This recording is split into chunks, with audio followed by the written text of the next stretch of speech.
My name's Ellen. I work for Serenity Holidays as the account supervisor. So my role is just invoice processing, bank recs, things like that. So I work with Sage all the time, every day. Serenity Holidays started in 1987 by one man.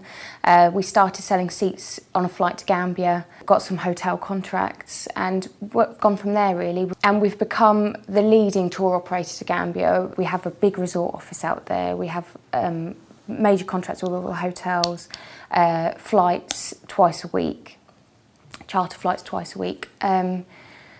It's our mainstay really, that's our main product. We also have products to Cape Verde, which is within Africa, but they're a small set of islands just off the coast. We just started going to Senegal as well, which is a country within Africa. It's French speaking, it's a country that's a lot of European tourists have gone to for a long time, but it's not very well known in England. So that's something else we're trying to do the same thing that we've got with the Gambia there. We also have two European products to Corsica and Sardinia, and they're beautiful islands, which I've been to Corsica and I loved it. And it's the same clientele really for all of the things, but there's something for everyone. There's budget hotels or there's really beautiful luxury villas and things like that. So we try and cater for as many different groups as possible really. We use Sage 200 now. We've been using that for about 4 months now, but prior to that we've always used Sage 950 since we started using computers for accounting, you know. But as the time's gone on, we've gone through 3 different versions of Sage 950 for the different, when we've taken on new companies and that kind of thing. And the last one started in 2005. And once in 2007 we reached 110,000 transactions, we realised it was time to find something new. It was a brilliant product for what we used it for previously, but we completely outgrew it.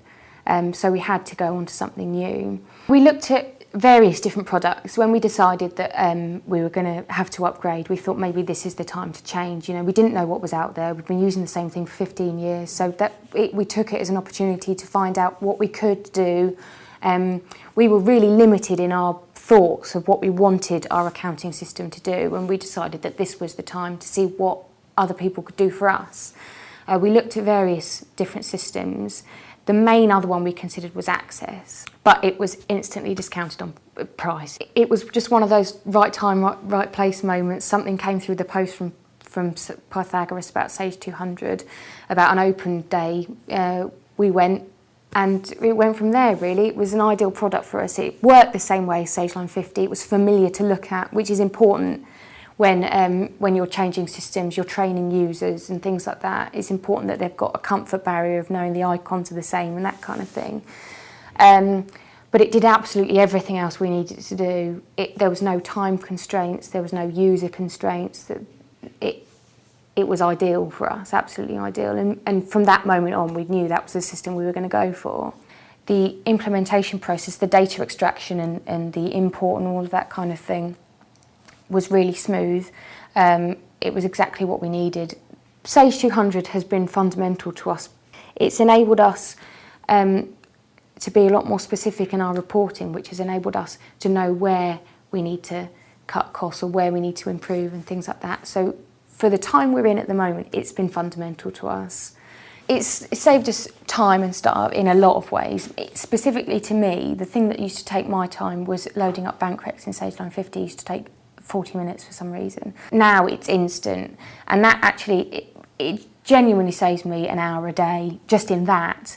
But it also, the fundamental thing for us as a department is that our profit and loss report is quite detailed, the way it was set out. Because we have 6 products, everything's reported as a whole and for the 6 products all on one sheet. And what we've been able to do with Sage 200 is just put the whole thing into Sage 200. So we've designed our P&L the way we want it. So you press a button and it loads, which from a management accounts point of view every month saves days. The reporting aspect of Sage 200 also saves us time every day, because now there's the flexibility that if we do something every day, we run a report every day that we need it to be slightly tweaked, whereas before you'd have to print it and then work out what you wanted from it. We can now design it the way we want it really easily, and just the whole speed of it has saved us time, which has meant that when we've lost members of staff for the first time in a long time, we haven't had to replace them. We've been able to work on less staff now, and not just work and get on with it, but we've been able to actually be comfortable with the level of staff we've got and go back and do things we haven't been able to do for years, look into things, investigate things and be proactive. The fundamental thing really is that it has enabled us to be proactive with our business rather than reactive.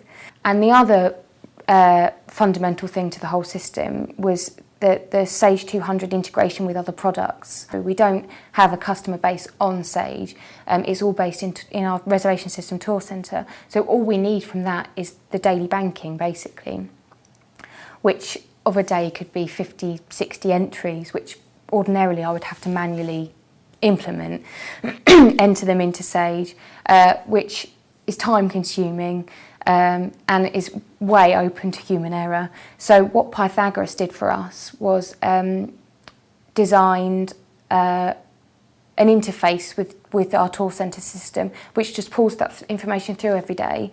So now we know that the sales we report are 100% accurate. Through the whole implementation process, I think Pythagoras have been fundamental to us understanding what Sage 200 can do.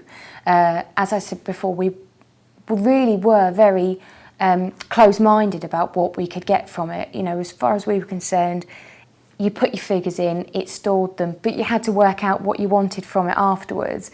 And we needed someone to really drill into us that it doesn't work like that. You can actually get things that will do what you want them to do, exactly how you want them to do it, which is something we weren't used to in any way. So for us, the whole implementation process, the training process, for me personally, was fundamental, because without it, I wouldn't be doing what I'm doing in Sage 200. The best thing about Sage 200 is its flexibility. You can do anything you want to do, as I've already said, but you can do it a million different ways, and I think that's the most important thing for us. It's not something that you have to have a degree in programming to understand or to use, and it's not something you have to have a degree in programming to change. The reporting aspect of it is so simple to alter, to create new reports, to make it do anything you want it to do, and that, I think, is its key. Its usability within its flexibility probably is the most important thing. Don't say no to things anymore. If someone wants something, I'll say I'll have a look, because invariably you can do it once you think about it logically, and you really do have to look at the bigger picture for it, which is something we weren't doing before.